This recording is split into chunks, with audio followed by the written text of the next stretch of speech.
Bhaktir Om Agyantimirandasya Gyananjana Shalakaya Chakshurunmilitam Yena Tasmai Shri Guruve Namaha. Jai Shri Krishna Chaitanya Prabhu Nityananda Shri Advaita Gadadara Shivasadi Gaura Bhakta Vrinda. Hare Krishna, Krishna Krishna, Hare Hare, Hare Rama, Rama Rama, Hare Hare. Mukham karoti vachanam pangam langate kirem yat patamam Shri Guruti Paramanandam Madhava.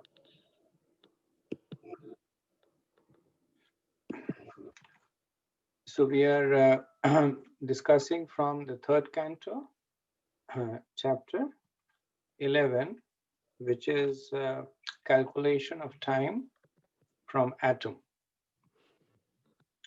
And in our last discussion, we had worked our way up to the computation of an year for the humans. So if you remember, we started with the Paramanu, which is the most minute particle, the Anu, the Trishna Anu, and then based on that, we had established small gradations of time and working our way to from Truti to a Veda to a Love to Nimesh, and we had worked our way up to a year. So we'll resume now from verse 12.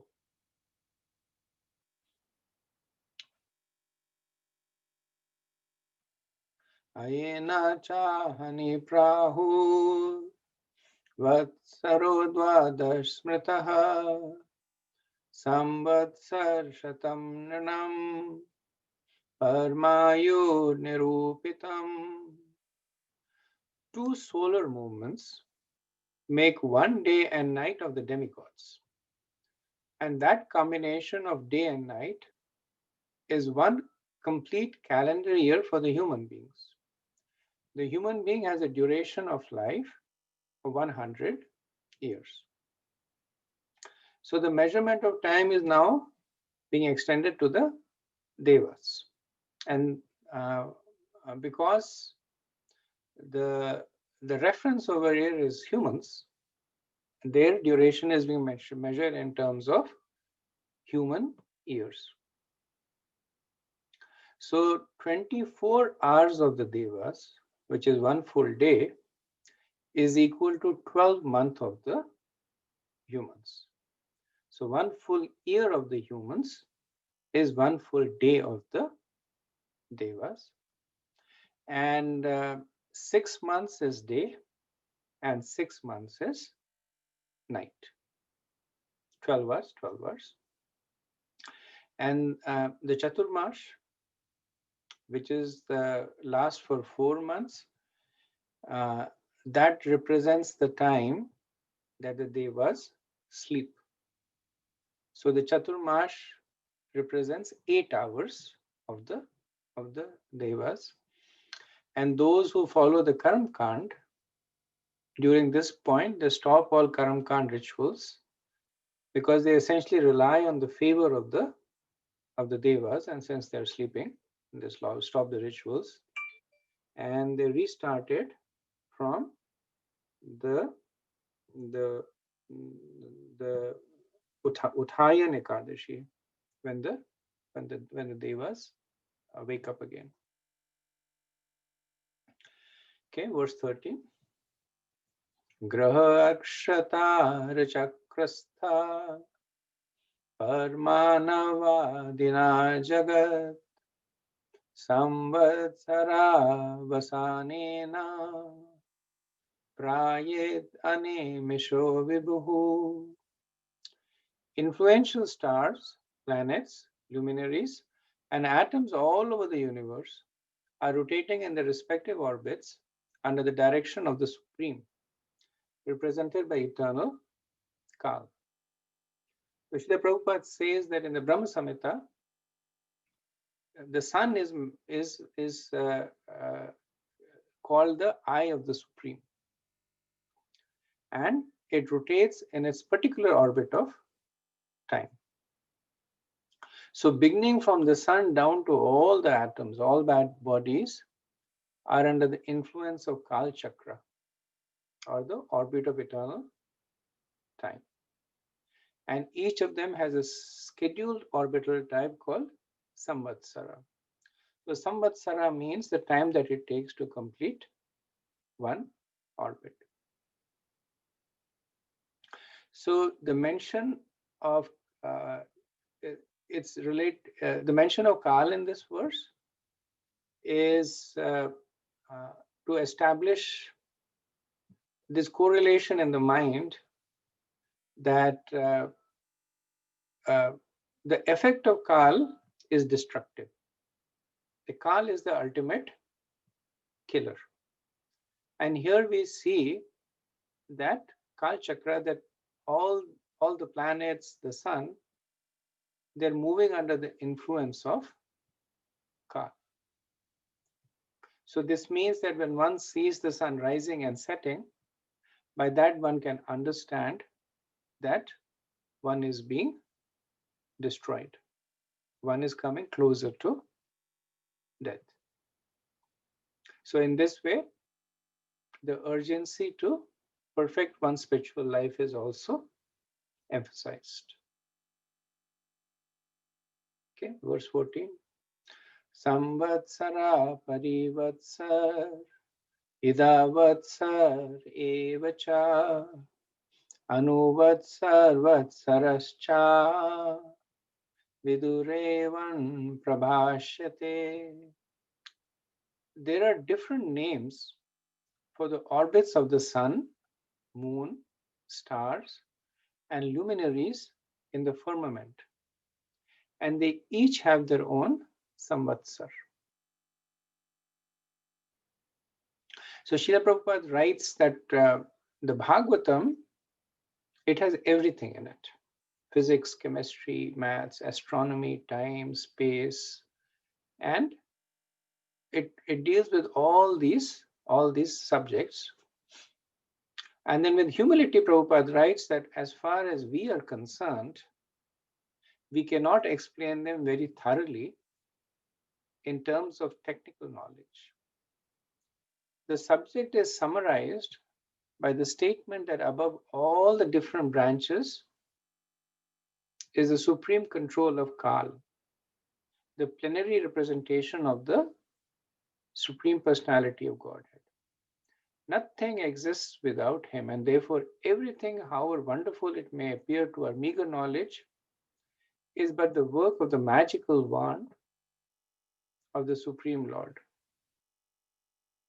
As far as time is concerned, we beg to subjoin herewith a table of timings in terms of the modern clock. And below that, Srila Prabhupada gives the table in which he explains that Truti is 8 upon 13,500 seconds, and Veda is 100 Trutis, and a Lava is 3 Vedas. So that table is also there in the document that I sent out, and it's there in the purport also. Okay, so the verse also mentions 5 samvatsaras, 5 kinds of year. So there is one, the first is called the samvatsara, which is 1 year of the sun. That is 365.25 days. There is the anuvatsara, 1 year of the moon. It's called Anu because it follows the earth. And the 1 year of the moon is 327.6 days. The parivatsara is 1 year of the Jupiter, which is 11.87 of our years. Then there is vatsara, which is for the 27 constellations. And the time is measured using the movement of the moon. So the Vatsara is 324 days. And there is the Ida Vatsara, which is for the remaining constellation, where the time is counted as, established as 360 days. Okay, verse 15. Yah srijya shaktim udracho vasayan svasaktya pumsho brahmaya dvidhavati bhuta bhedah kala khaya gunamyam kratubhirvitam vams tasmai balim harata vatsara panchakaya. O Vidur, the sun enlivens all living entities with his unlimited heat and light. He diminishes the duration of life of all living entities in order to release them from their illusion of material attachment. And he enlarges the path of elevation to the heavenly kingdom. He thus moves in the firmament with great velocity. And therefore, everyone should offer him respect once every 5 years with all ingredients of worship. So this verse explains the previous verse, where 5 different kinds of years were given. And then one may say that what is the purpose in explaining them? And the understanding is that various religious acts, they are accomplished by the various kinds of calculations of time, not only of the Earth planet, but also of other planets. And the sun is particularly called out because of its special potency. So its potency is material also, because it has the ability to produce seasons. It causes plants to germinate. Its potency is in terms of its association with Kal, that it is the cause of death. The same rays of sun that nourish also drink our lives. And its potency is also in terms of the ability to have the proper kind of yagyas performed with proper results. So especially in Karam Kand, if the activities are performed in the right way at the right time and the right consciousness. So time is an important ingredient. And actually that is why this the Vedas, they include astronomy, so that one can calculate the right time to perform various kinds of activities. So that is why Maitreya is recommending that one should offer respects to sun with all ingredients of worship. He says once every 5 years. So I'm not sure what the correlation for that is, but the message is that one should understand the special position of sun and offer respect to it. Okay, verse 16.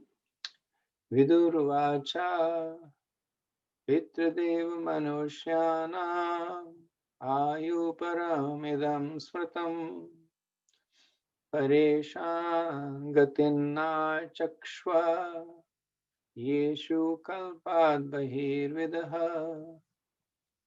Vidur said, I now understand the life durations of the residents of the Pitta planets and heavenly planets, as well as that of the human beings.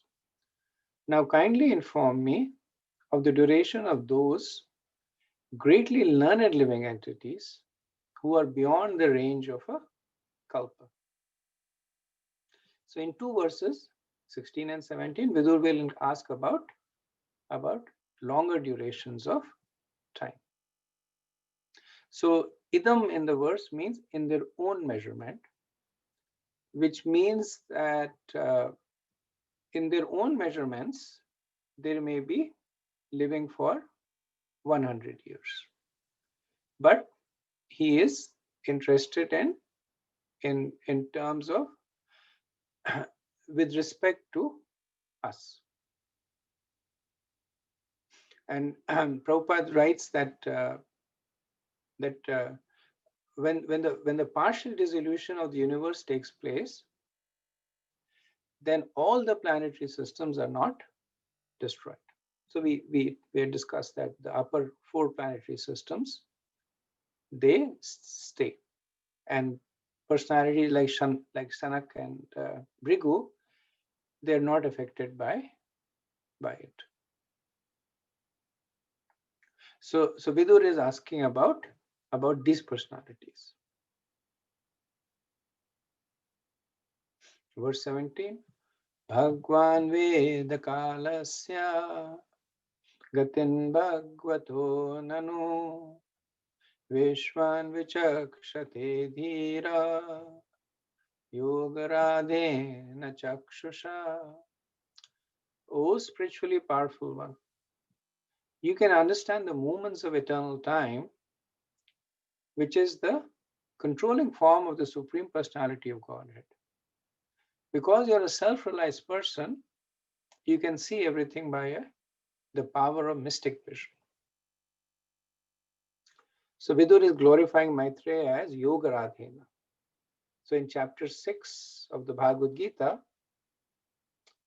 these are described as the Yogarudas, as the yogis who are in an advanced stage, as opposed to the Yogurukshas who are in the neophyte stage. And Prabhupada says that those who have reached the highest perfectional stage of mystic yoga and can see everything in the past, present, and future are called Trikalaggyas. The devotees are able to reach the same stage on the strength of their bhakti. Verse 18. Maitre vacha kritam treta dvaparam cha kalesche chaturyugam divyer dvadashabhir varshahe swadhanam nirupitam. Maitreya said, O Vidur, the 4 millenniums are called Satya, Treta, Dwapar, and Kali Yuga.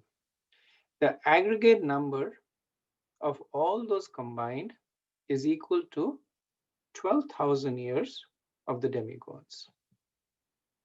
So in 4 verses, from 18 to 21, the duration of the yugas is going to be described. So in order to calculate the lifespan of Brahma and Bhrigu and the Kumaras, Maitreya begins with the smaller unit, which is the duration of the yugas. So he says that one Chatur Yuga. So we'll see different terms describing this, but this is essentially a combination of Satya, Treta, Dwapar, and Kali Yuga. So it's sometimes called Chatur Yuga, sometimes it's called Divya Yuga, and sometimes it's called Mahayuga. We'll see all these terms, but they essentially refer to the same thing. So they are equal to 12,000 years of the Devas, all 4 combined. And then 1 year of the Devas we saw was 360 days of the Devas. And 1 day of the Deva is 1 year of the humans. So then if we do the maths, then we'll get that one Chatur Yuga is 4.32 million years of the humans. Verse 19. Chatvari trini dvechaikam krita dishu yatha kramam Sankyatani sahasrani dvigunani satani cha. The duration of the Satya millennium equals 4,800 years of the demigods. The duration of the Treta millennium equals 3,600 years of the demigods. The duration of the Dwapar millennium equals 2,400 years, and that of the Kali millennium is 1,200 years of the demigods. So the yugas starting with Satya are calculated by multiplying 1200 by 4, 3, 2, and 1. So 4 times 1200 is 4800, 3600, and so on. So that's how we get that one Divya Yuga is 1200 times 4 plus 3 plus 2 plus 1, which is 1200 times 10, which is 12,000 years of the Devas. So the previous verse gave the total span of Chatur Yuga as 12,000 years. Now it gives the breakup. And we'll soon see that why do we get this little bit odd numbers? And why is it 4,800 and 3,000, 3,600 and 2,400? So that will be revealed in the next verses. 3:11:20. Sandhya sandhyamasharantar yah kala shata sankhayah tammeva huryugantajkya yatra dharmo vidhiyate. The transition period before and after every millennium, which are a few hundred years, as aforementioned, are known as Yuga Sandhyas, or the conjunction of two millenniums, according to the expert astronomers. In those periods, all kinds of religious activities are performed. So it is because of the Sandhyas we get these odd numbers. So the verse is explaining that the Sandhyas are a few hundred years. So the Sandhyas are essentially the juncture of two yugas. So in each yuga, there are two Sandhyas. So one is called a Sandhya, which is the beginning juncture, and the second is called Sandhya Amsha. So the first two words in the verse is Sandhya, Sandhya Amshar, Antaha. And Antaha means that they're both counted within the duration of the yuga. And each Sandhya is 10% of the duration of the yuga. So for instance, the Kali Yuga is 1,000 years of the demigod. So then it has two Sandhyas, the beginning Sandhya of 100 years and a concluding Sandhya of 100 years. So the Kali Yuga then becomes 1,200. Similarly, the Dwapar Yuga is 2,000 years. So the preceding Sandhya is 200 years and the concluding Sandhya is 200 years. So the duration is 2,400 years. So if you look at the Chatur Yuga, the duration of the yugas is 10,000 years of the demigods, and then there is 2,000 years of the Sandhyas. If we add up the 8 Sandhyas, it comes up to be 2,000 years. So that's how the duration comes out to be 12,000 divine years. So it also mentions that the Sandhyas, in the Sandhyas, the special dharma of that yuga is practiced. So in the Sandhyas, the yuga dharma of meditation, sacrifice, deity worship, and chanting is performed. So right now we are in the Sandhya of Kali Yuga, because the preceding Sandhya is 100 years. So the 100 years translates to 100 years of the demigods translates to 36,000 years for the humans. So the preceding 36,000 years is the Purva Sandhya, and there will be a Sandhya Amsha at the end also. So Maitreya says that in this Sandhya, there is special focus on the practice of the Yuga Dharma. So the regular Dharma, which is the Dharma given in the Vedas, are secondarily performed. So they are performed as well in the Sandhyas, but the Yuga Dharma is more prominent. Okay.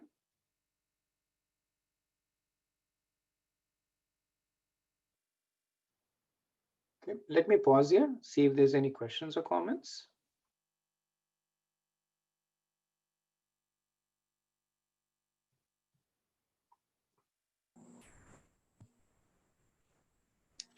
Hare Krishna. There is one verse, text number 15, where it is mentioned that in the translation, he just moves in the firmament with great velocity, and therefore everybody should offer him respect, referring to the sun, every 5 years with all the ingredients of worship. I'm just wondering what it's why every 5 years? I thought, I mean, just like Brahmins, they chant the Gayatri, they chant three times a day, you know, they'll that first mantra. But here they said every 5 years. It's I'm just don't know, Prabhu, about that. I'm guessing it refers to some kind of Karmakand ritual, but not sure what happens every 5 years. What kind of special worship happens every 5 years? Prabhupada doesn't mention it. And it's mentioned here, Sandhya. We know that the Sandhya are like the turning point. When night is turning into day, that's one Sandhya. When let's say morning is turning into afternoon, the midday Sandhya, then twilight in the evening, when day is turning back into night, so the three Sandhya.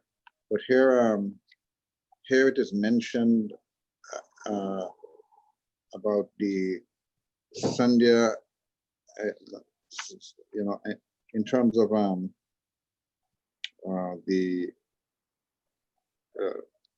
universal, you could say Sandhya of universal proportion.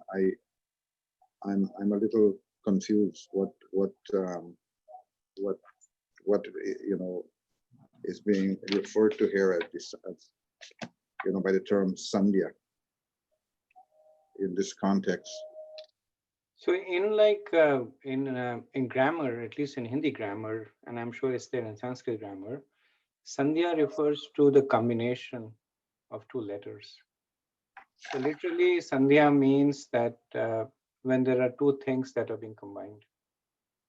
So here the Sandhya refers to the two yugas, the transition period between the two yugas.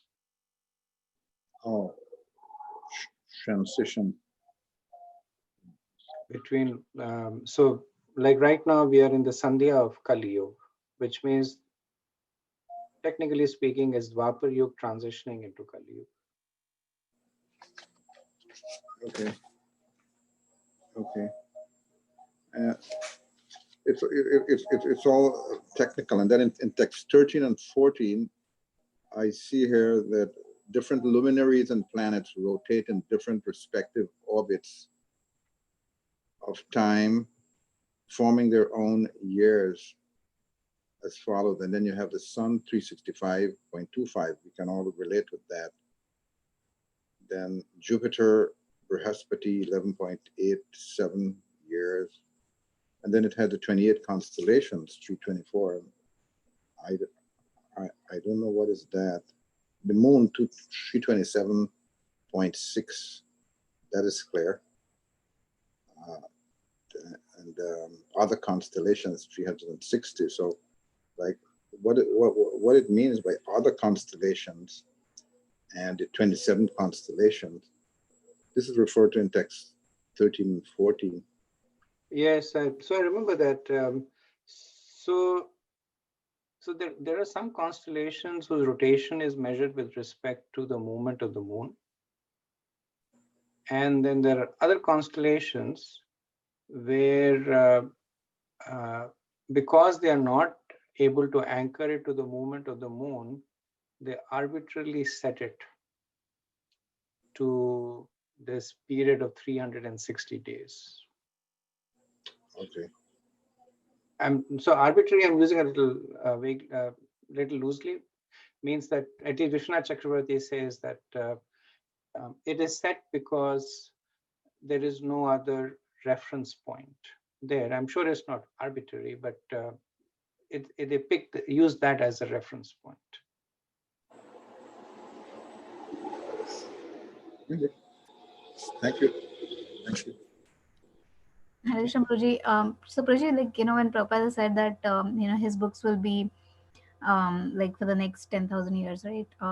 So I guess that's what he means, that, the Sandhya will be over by in like 10,000 of our years, because now, like, I think around 5,000 years, 5,500 something years have passed. I was thinking of the same thing, but the Sandhya actually lasts a little longer. The Sandhya will last for 35,000 years.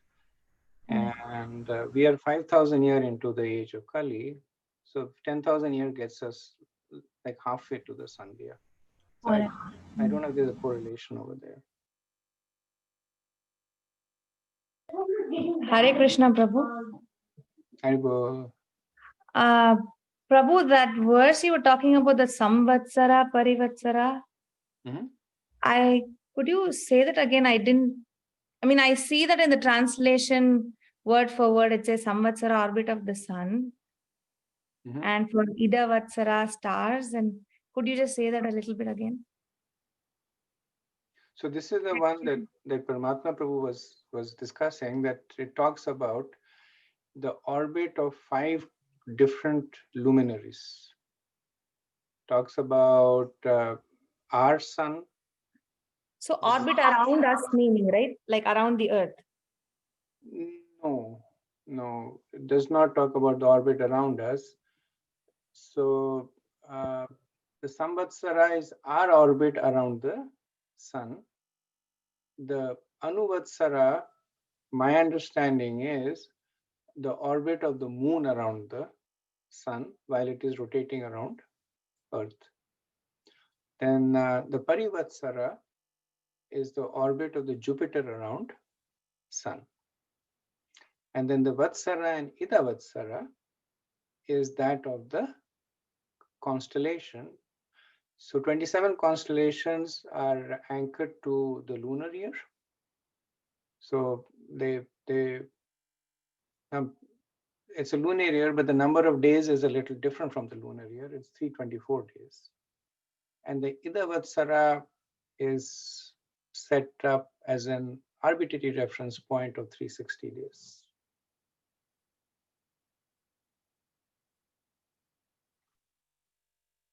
Thank you.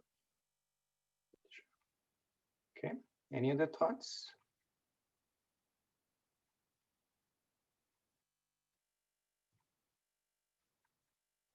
I also found it interesting that in the Yuga Sandhyas, the focus is more on the practicing of the Yuga Dharma as opposed to the regular Dharma. It kind of reinforces our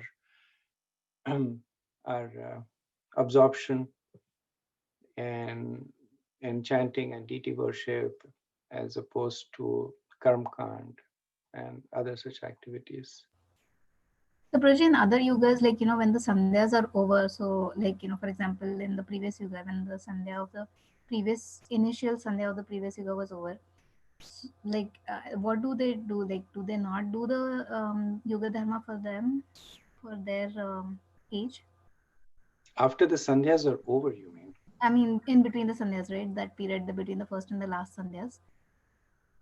So my understanding is that the focus is more on the Vedic Dharma.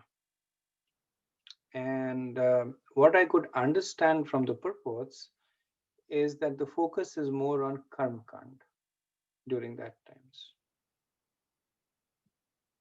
In the Sandhyas, the focus is more on the particular Yuga Dharma. So Satyug, the Yuga Dharma is meditation.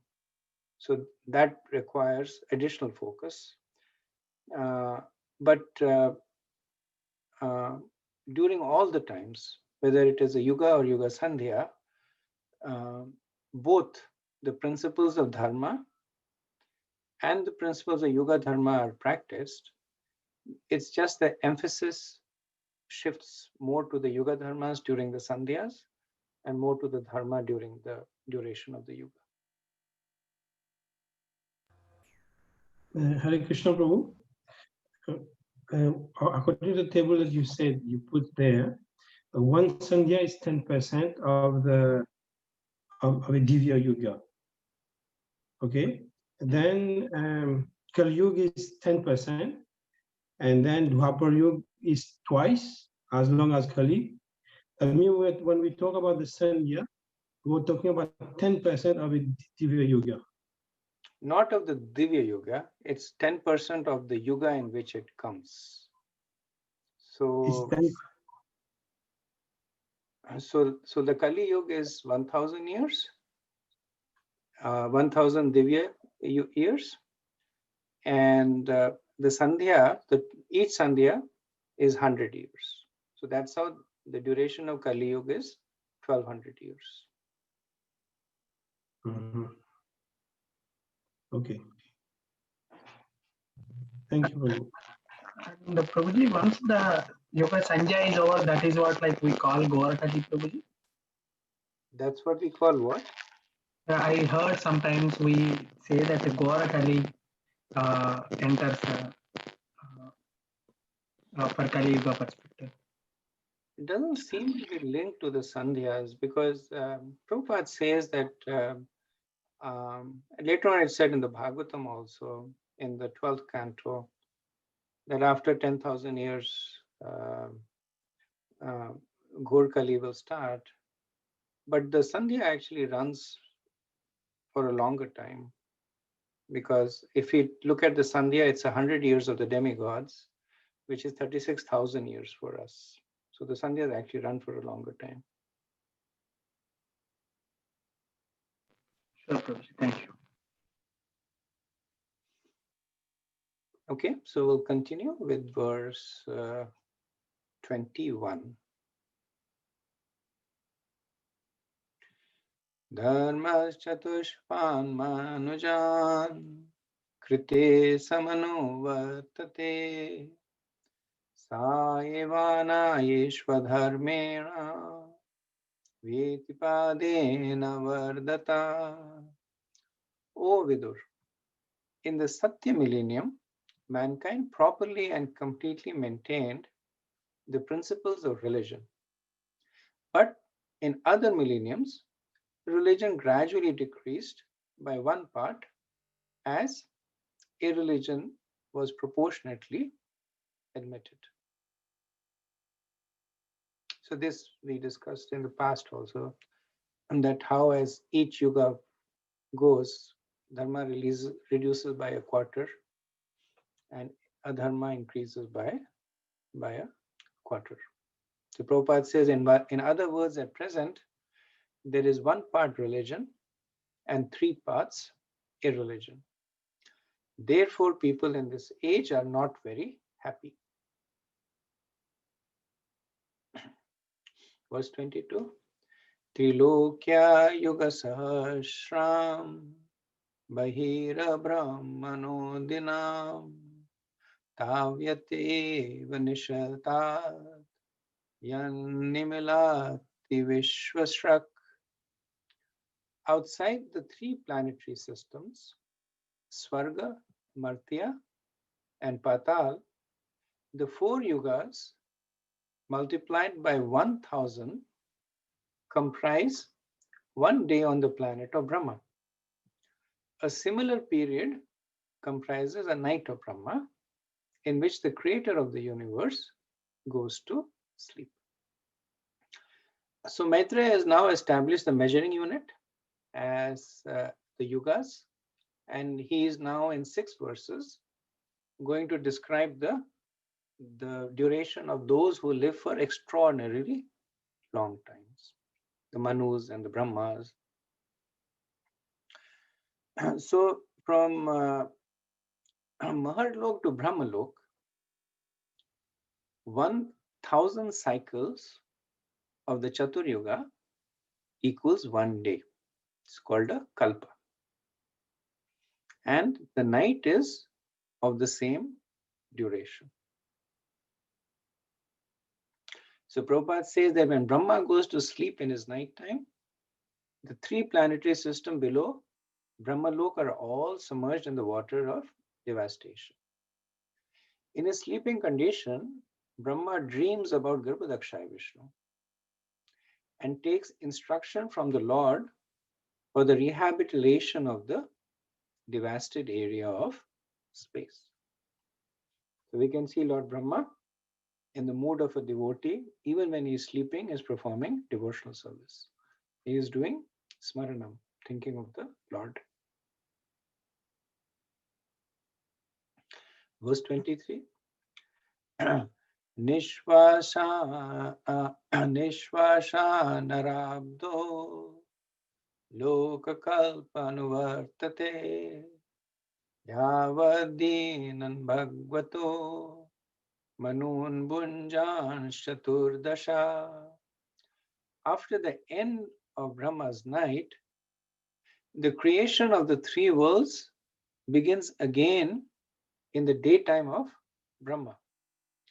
And they continue to exist through the life duration of 14 consecutive Manus, or fathers of mankind. So Vidur had actually asked for the lifetime of Manu. And in order to do that, Maitreya defined the yugas. Using the yugas, he defined the duration of a day of Brahma. Using the day of Brahma, he is now giving the description of the duration of Manu. So in 1 day of Brahma, there are 14 manvantras and 15 sandhyas. These sandhyas are different from the yuga sandhyas that appear within each Chatur Yuga. These sandhyas appear between 2 consecutive manvantras. That's why there are 15 sandhyas. And the duration of these sandhyas is fixed. It's not predicated on the length of the yuga. So each sandhya lasts for as long as the duration of the Satyuga is. So the Satyuga lasts for 4,800 years of the demigods. So each sandhya lasts for 4,008 or 1.728 million of our years. They are fixed. And then there are 14 manvantras. Each manvantra is of 71 Chaturyugas. So then if we do the calculation that the 71 Chaturyugas in 14 manvantras are 994 Chaturyugas. And the 15 sandhyas are equivalent to 6 Chaturyugas. So the duration of Brahma is then 994. Duration of the day of Brahma is 994 Chaturyugas in the manvantras and 6 Chaturyugas in the 15 sandhyas. So it comes out to be 1000 Chaturyugas. And the night of Brahma lasts for as long as the day of Brahma. So each one of them is 4.32 billion years. And a complete day of Brahma is 2000 Chaturyugas, or 8.64 billion years. Next verse. Swam swam kala manur bhungte sadikam haya ek saptatim. Each and every Manu enjoys a life of a little more than 71 sets of 4 millenniums. So the little over refers to the duration of the sandhyas. So each manvantara is 71 Chaturyuga, and then there is a sandhya that is coming between the manvantaras. So Prabhupada says that the duration of life of a Manu comprises 71 sets of 4 millenniums.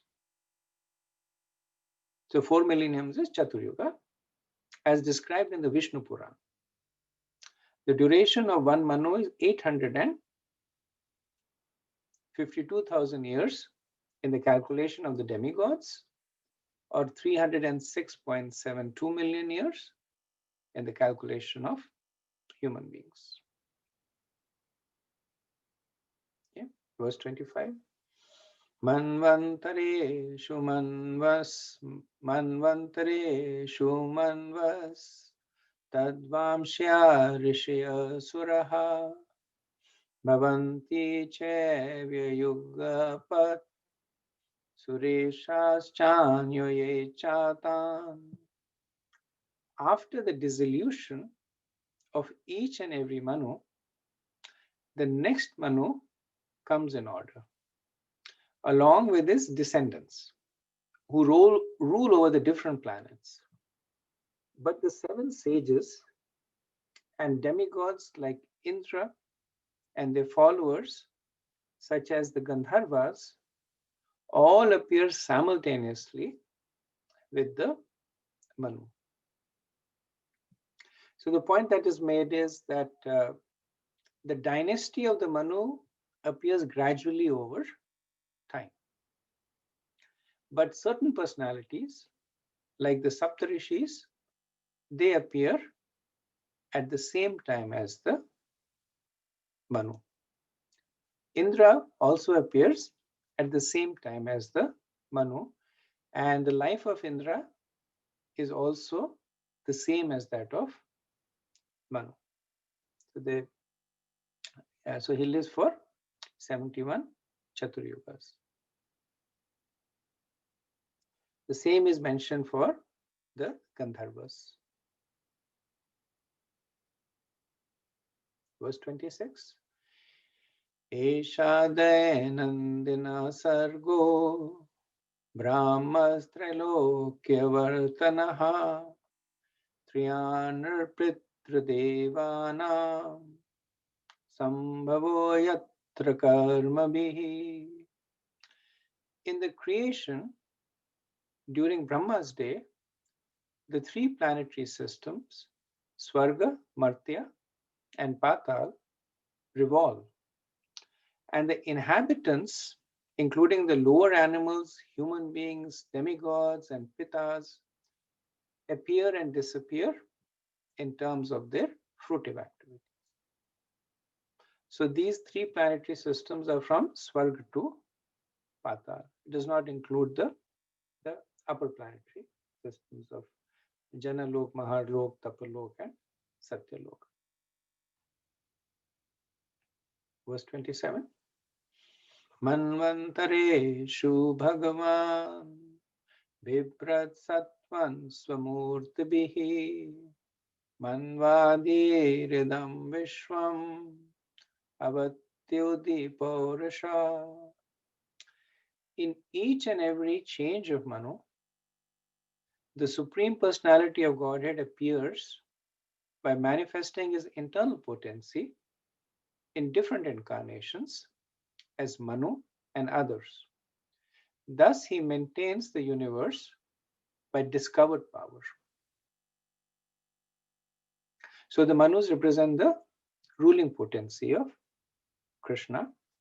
And in addition, for every Manu, there is a Manvantra avatar of Krishna. We discussed this in the third chapter of the first canto. So from the perspective of where we are currently, from the time perspective, so we are in the Dvi Prarad of Brahma, which means that we are in the 51st year of Brahma. 50 years of Brahma have elapsed. The last kalpa of Brahma, which was the end of the 50th year, is also called the Padma Kalpa. And we are in the first day of the 51st year. So this kalpa is called the Shvetvaraha Kalpa. So we are in the 51st year of Brahma in the Shvetvara Kalpa, the first day of the 51st year.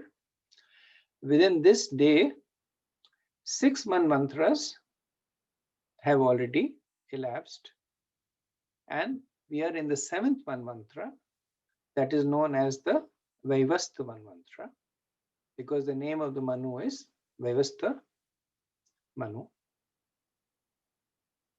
The name of Indra is Purandar. The name of the Manmantra avatar of Lord Vishnu is Vamandev. And the Saptarishis are Kashyap, Atri, Vashishta, Vishwamitra, Gautam, Maharishi, Gautam, Jamadgini, and Bhardwaj.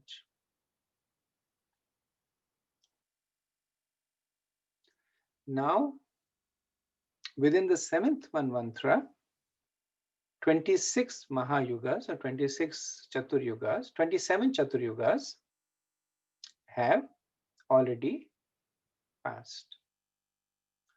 In the 28th Mahayuga, Satyug, Treta Yuga, and Dwapar Yuga has already passed.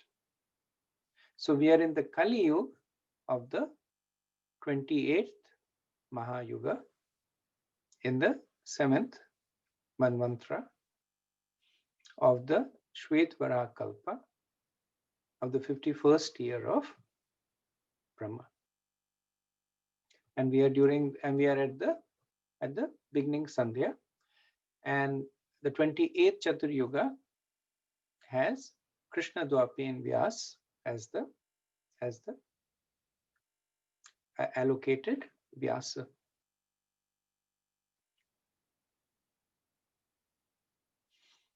Okay, so this concludes the description of the duration of time. Maitreya will now start talking about the process of destruction. So verse 28. Tamo matram upadaya pratismrudha vikramaha kalenan gutashesha aste tushnem dinatye. At the end of the day, under the insignificant portion of the mode of darkness, the powerful manifestation of the universe merges in the darkness of night. By the influence of eternal time, the innumerable living entities remain merged in that dissolution, and everything is silent. So in 5 verses from 28 to 32, Maitreya will describe the process of destruction. And Prabhupada says that this verse is an explanation of the night of Brahma, which is the effect of the influence of time in touch with an insignificant portion of the mode of material nature in darkness. So he says that this is affected by the incarnation of darkness, Rudra. So we'll study more about Rudra in the next chapter. So represented by the fire of eternal time, which blazes over the three worlds. These three worlds are Bhu, Bhuva, Swaha, Patal, Martya, and Swarga. The innumerable living entities merge into that dissolution, which appears to be the dropping of the curtain of the scene of Supreme's Lord energy. And so everything becomes silent.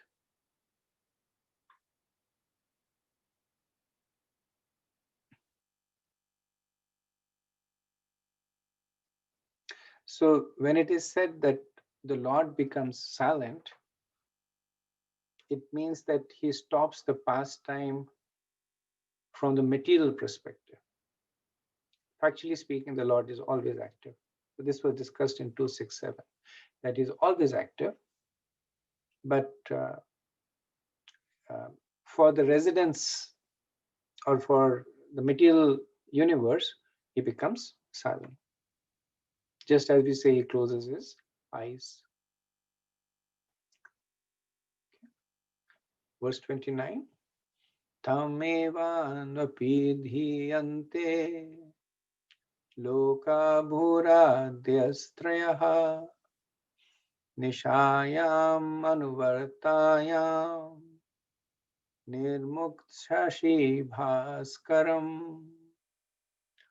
When the night of Brahma ensues, all the three worlds are out of sight, and the sun and the moon are without glare, just as in the due course of an ordinary night. So Prabhupada says that the glare of the sun and the moon disappear from the sphere of the three worlds, but the sun and the moon themselves do not vanish. They appear in the remaining portion of the universe, which is beyond the sphere of the three worlds. The portion in dissolution remains without sun rays or moon glow. It remains dark and full of water. And there are indefatigable winds, as explained in the following verses. So two things happen. There is darkness and there is violent winds in the destruction. So verse 30. Trilokyan dayamanaya shaktya sankarshanagina shaktya sankarsanagnina yantyusmanamahar janam brigvadyoarditaha. The devastation takes place due to fire emanating from the mouth of Sankarshan. And thus great sages like Bhrigu and other inhabitants of Maharlok transport themselves to Janlok, being distressed by the warmth of the blazing fire, which rages through the three worlds below. So the verse describes how the three worlds are destroyed. That first there is fire, then there is rain, and then there is fierce wind. Okay, verse 31. Tavatri bhuvanan sadhya kalpanta ditah sindavaha plavayantyuktatupa chandavate riturmaya. At the beginning of the devastation, all the seas overflow. The hurricane winds blow very violently. Thus the waves of the seas become ferocious. And in no time, all the three worlds are full of water. So Prabhupada explains that the blazing fire from the mouth of Sankarshan rages for 100 years of the demigods, or for 36,000 human years. Then for another 36,000 years, there is torrents of rain accompanied by violent winds and waves, and the seas and the oceans overflow. These reactions of 72,000 years at the beginning of the partial destruction of the three worlds. people forget all these devastation of the world and think themselves happy in the material progress of civilization. This is called Maya, or that which is not. And really speaking, this is why all this is being discussed. That if somebody thinks that by performing pious activities or karmkand, they get elevated to higher planets, but even the higher planets are being destroyed. Or even the higher planets, even they get destroyed when there is the end of Brahma's life. So really speaking, there is no escape from death in the material world. Okay, verse 32. Antasa tasmin salila aste ananta sano harihi yoga nidra nimillaksha styumano janalayahi. The Supreme Lord, the personality of Godhead, lies down in the water on the seat of Anant, and with his eyes closed. And the inhabitants of the Janalok planets offer unto the Lord their glorious prayers with folded hands. So Prabhupada again emphasizes this point that was made several times, that the sleeping condition of the Lord is not like our sleeping condition. And that's why in the third line of the verse, specifically the word Yoga Nidra is mentioned. So, which means that it is transcendental.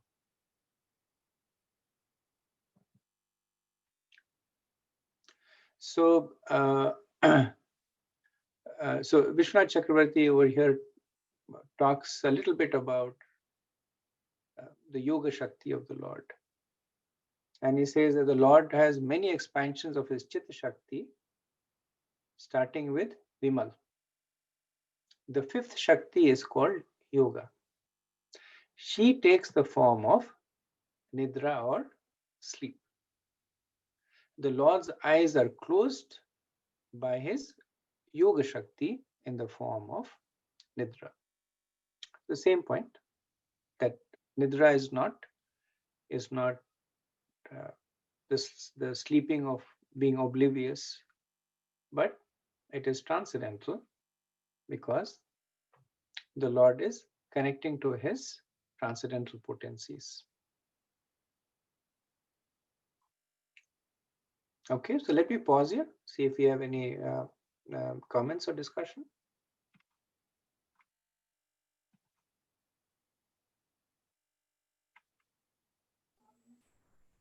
Hare Krishna. Just referring back to text 23. In the purport, it says it's very clear when Brahma goes to sleep in his nighttime, the three planetary systems below Brahmaloka are all submerged in the water of devastation. In his sleeping condition, Brahma dreams about Garbhotakashayi Vishnu and takes instruction. So that's very clear. But then in the next verse, it is mentioned that in the purport again, at the end of the life of Manu, there's a shorter dissolution also. And I'm just wondering that what is the nature of that dissolution at the end of each Manu's life?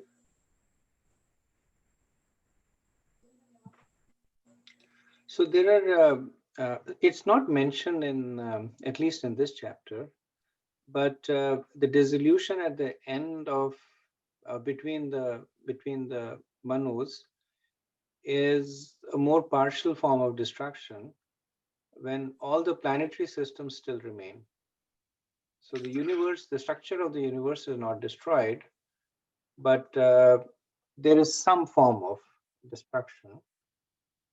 Just like it is said that when the yugas transition over, there is an even more shallower form of destruction that happens during the sandhis.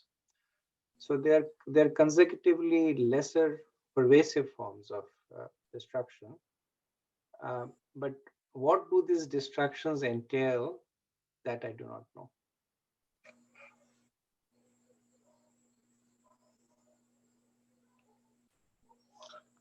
Thank you.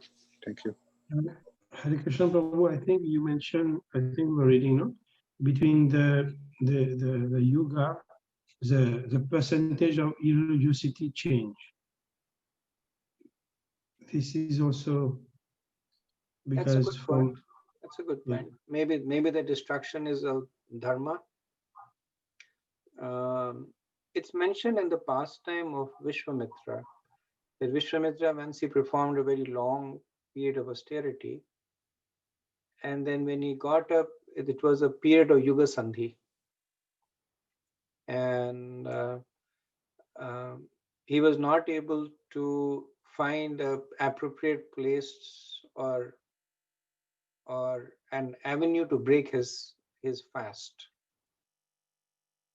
and ultimately because he did not have anything, he ate the meat of a dog to break his fast.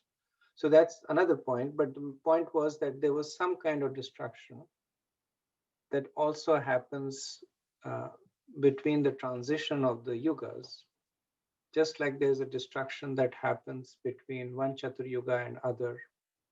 So like it is mentioned that when the age of Kali ends, then Lord Kalki will come, and there is some kind of destruction that he creates. He kills the people who are not religious, and then the scene is set for the Satyug to come.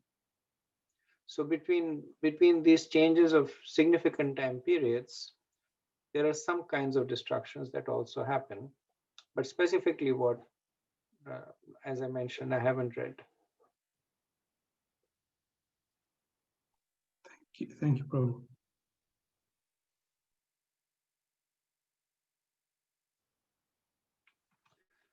Okay, carrying ahead. Verse 22. Trilokya Yuga Sahasram Bahira Brahmano Dinam Tavateva Nishatata Yannimaliti Vishwasrak. Outside of the three planetary system, Swarga, Martya and Patal, the four yugas multiplied by 1000 comprise one day on the planet of Brahma.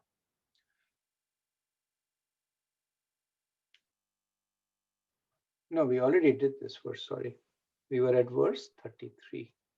I think I moved it to answer Paramatma Prabhu's question.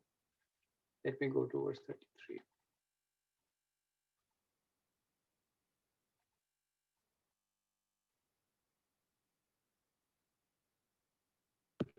Prabhu, it is 34.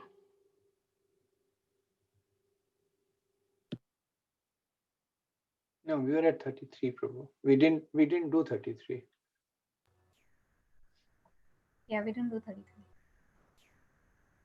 Evam videra horatre kalgatyopalakshitaha apakshitam ivasyapi paramayurvayah shatam. Thus, the process of the exhaustion of the duration of life exists for every one of the living beings, including Lord Brahma. One's life endures for only 100 years in terms of the times in the different planets. So in 5 verses, the lifespan of Brahma is going to be described from this 33 to 37.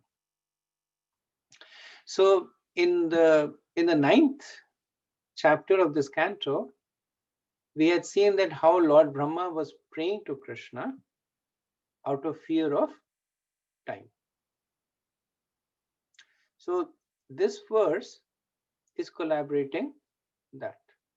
that even though Brahma has a fantastically long lifespan from where we stand, he is also living in the fear of death.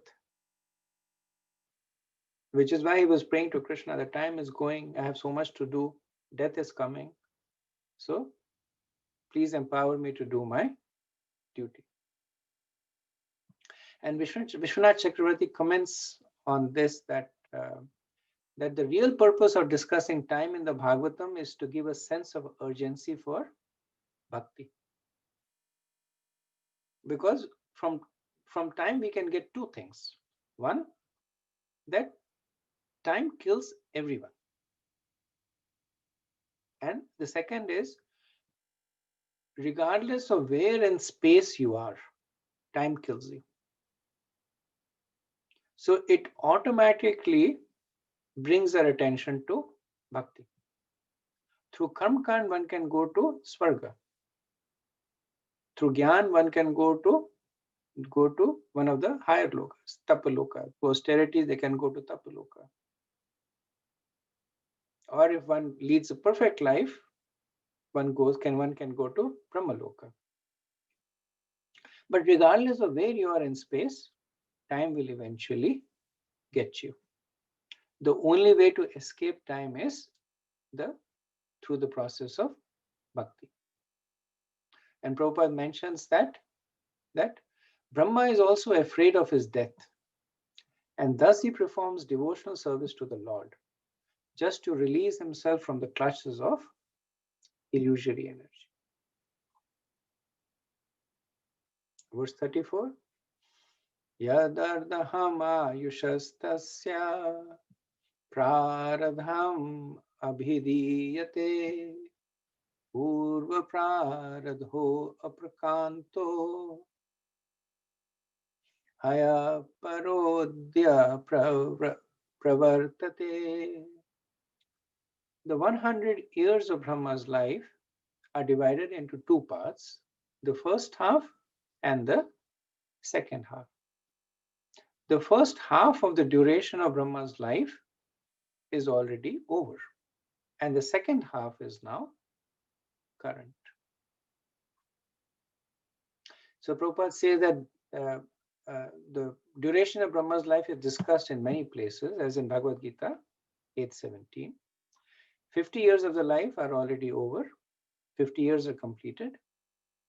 So which means that for Brahma also, death is inevitable.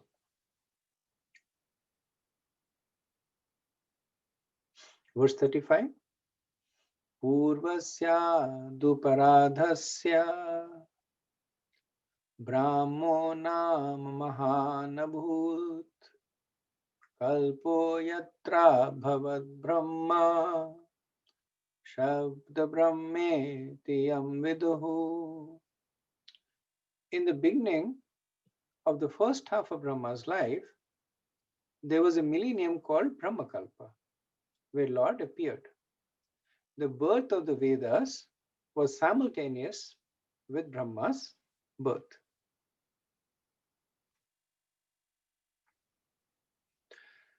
So, Prabhupada says that according to the Padma Puran, Prabhash Khan, in 30 days of Brahma, many kalpas take place.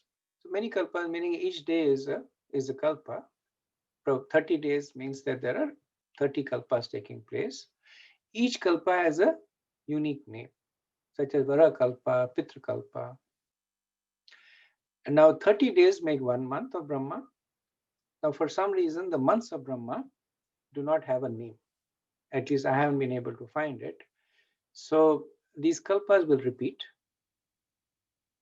into the next month. So 30 days make 1 month of Brahma, beginning from the full moon to the disappearance of the moon. 12 such months make 1 year, and 50 years complete one prarad. So prarad is sandhi of two words. Ardha means half, and para means the prior. So pararad is the first half of the duration of the life of Brahma, and the current is called the Dviyarda, which means that the second half. So the Prabhupada says the Prararth, or the first half of the duration of the life of Brahma, the Svetavara, appearance of the Lord, is the first birthday of Brahma. The birth date of Brahma is in the month of March, according to Hindu astronomical calculation. This statement is reproduced from the explanation of Sri Vishwanath Chakravarti Thakur. So Prabhupada's purport requires a little bit of unpacking over here. So because he says the 30 days make 1 month of Brahma, beginning from full moon to the disappearance of the moon. So this is from Purnamashi to the new moon day, or the Amavasya day. Now we know that Brahma's days are much longer than the duration between the full moon and its disappearance. So the way we understand it is that this duration is given for a contextual reference. So we understand it as Prabhupada saying that just as there are 30 days between the first day of the moon and the last day of the lunar month, the Pratipad Tithi and the Amavasya Tithi, there are 30 days in the month of Brahma. So rather than just saying 30, they are being anchored to the lunar month between the Pratipad Tithi and the Amavasya Tithi. But does not mean that just like from an elapsed perspective, 30 days go and there are 30 days of Brahma. It just means that the count is the same, that there are 30 days. Each day is called a kalpa. We have already calculated how long the kalpa is. And in the Matsya Puran and in the Vayu Puran, the names of each of these kalpas are there. So 30 kalpas make 1 month. 12 months make a year of Brahma. 50 years make a Prarath. And the life of Brahma is 2 Praraths. So the first day of Brahma is called Brahmakalpa. So when we say that the birth date of Brahma is in the month of March, then it is using the same contextual reference. That if you anchor Brahma's life to the lunar months, then the Brahmakalpa, it falls in now March again is Western month. The Prabhupada has mapped the lunar month to the Western month. So Vishwanath Chakravarti says that in the equivalent lunar calendar, this would be the Shukla Pratipad of the Chaitra Mas. Okay. Next verse, 36. Tasyeva chanti kalpabhud yam padmam abhichakshate yadhare nabhi sarasa asilloka saroruham.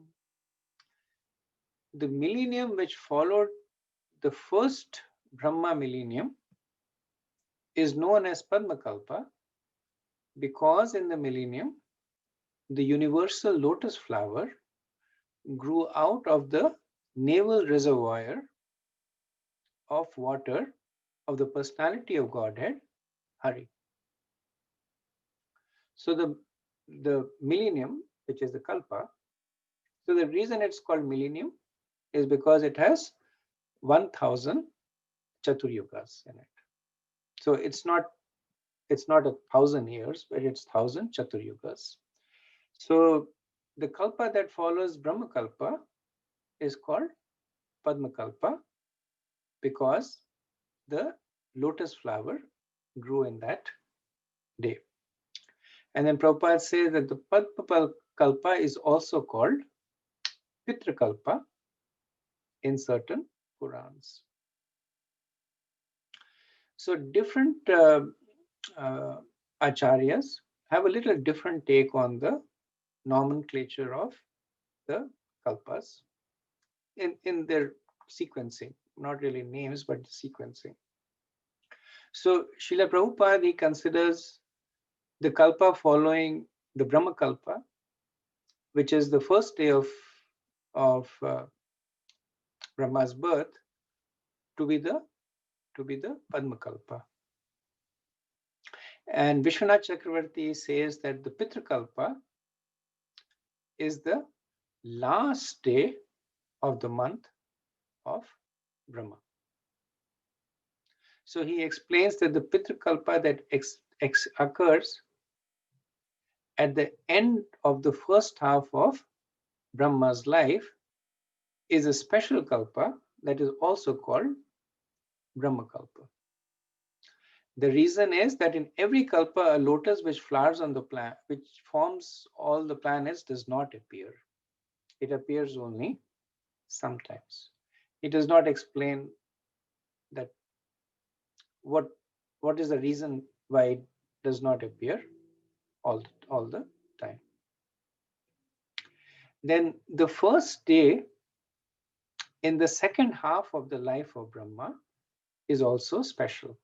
So this is the present kalpa in which it is. Why? Because on the night of the prior day of Brahma, the entire universe, including the higher planets, are submerged in the waters of destruction. So all the personalities who have a duration of life equal to Brahma enter into the body of Lord Vishnu along with Brahma. So personalities like Bhrigu and Marichi and Kumaras, they enter into the body of Garbhodaksha Vishnu along with Brahma. So on the first day of the 51st year, the universe is recreated by Brahma almost as if it was created on the very first day, on the Brahma Kalpa. Which is why when we were doing the discussions on Brahma's vision, then he noticed that the lotus was completely submerged. Whereas if the upper planetary systems were there, the lotus would have been only partially submerged. Now Vishwanath Chakravarti, again, he says that this is the opinion of some scholars. Different scholars have different opinions. Okay. Verse 37. Ayantu katita kalpo dvitiyasya vibharata varaha iti vihikyato vara iti vikhyato yatrasi kachu karo harihi. O descendant of Bharat, the first millennium in the second half of the life of Brahma is also known as Vara millennium, because the personality of Godhead appeared in the millennium as the hog incarnation. So the reason is saying also because even the Brahma Kalpa is also known as the Vara Kalpa. And Lord Vara appears during both these days because of the complete submerging of the universe in water. So this verse, of course, is talking about the first day in the 51st year of Brahma. So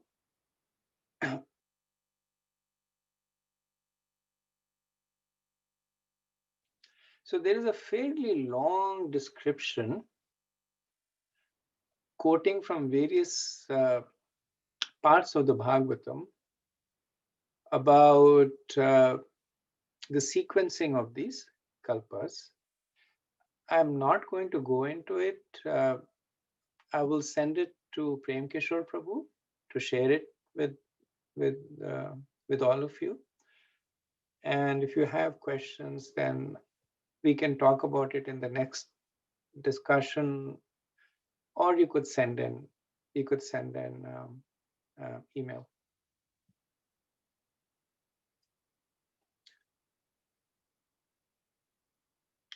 So Prabhupada, in the purport, he writes that we can, however, simply abide by the text and understand that the present millennium is the second half of the duration of the life of Brahma. So the discussion essentially is that what is the name of the present? Is it Varakalpa? Is it Brahmakalpa? What is the last day of the previous year of Brahma? Is it the Pitrakalpa, or is it also the Padmakalpa? So there's this discussion that goes on there. So in the interest of time, I'm skipping it. So I'm going to stop over here. It's a logical point, and see if there is any comments or discussion.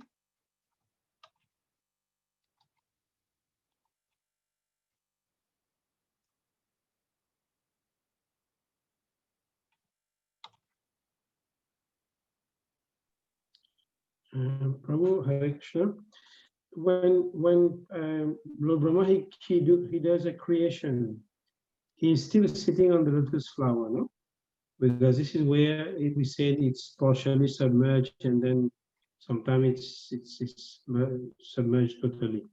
But then we also know that there are the Brahmalok, which is the topmost planet. I mean, after the creation, he goes into the planet that he created himself, no? Because it said also the inhabitant that live the same duration as him. I mean, him and whoever live in Brahmalok. So the question is that before Brahma creates Brahmalok, where is he? Yeah, he's on the lotus flower. He's on the lotus flower. Yeah, I don't see many descriptions about Brahma creating his own loka. So don't know. I mean, it's an interesting question. That does Brahma create Brahmalok right after he, as the first thing, he said, let me build a house for myself. Let me then figure about the other people's houses. It seems logical thing to do, but haven't seen any specific description about Brahma creating Brahmalok. At what point he creates Brahmalok? And the other point also you're saying is that when Brahma takes birth and before even he's created anything, then he obviously is there somewhere. So it's some place in space where he's anchored. Prabhuji, I heard that the lotus on which he sits, that itself is the Brahmalok, the 1,000 petals or something. It describes some part of the universe or something like that, Prabhuji. I can't, but just something like I heard, maybe you can correct me. So the lotus is actually described as the sum total of the material universe. So situated on the lotus from the top to the bottom are all the 14 planetary systems. Yes, Prabhuji, I heard that like the stem is all the other planetary systems, but actual flower, that is the Brahmalok, is what I heard. Oh, that I don't know. Yeah, and even I heard that like one of the devotee long back, he was saying that the stem is actually the sum total of all our karma is actually the manifestation of the stem. Like, like that. That I've heard. Not just the stem, but that I've heard. The description of the lotus, that it is the samasti, that it is the aggregate of the false ego, the desires, and all the pending karma. It's actually described at some point in the Bhagavatam itself. The umbilical cord. Yeah. It looks like in the pictures, it does look like an umbilical cord connecting Brahma to Lord Vishnu. Yeah.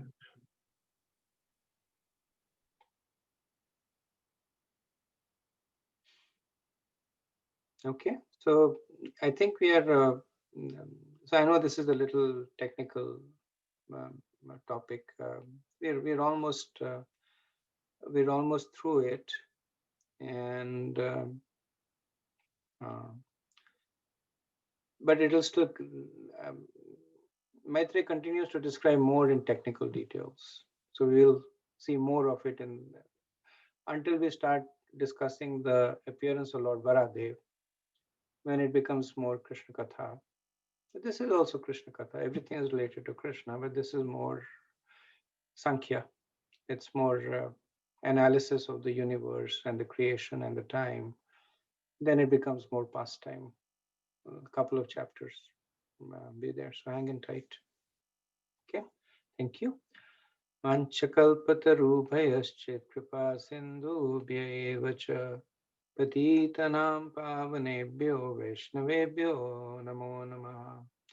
Anantakoti Vaishnav Vrinda ki jai. Srila Prabhupada ki jai.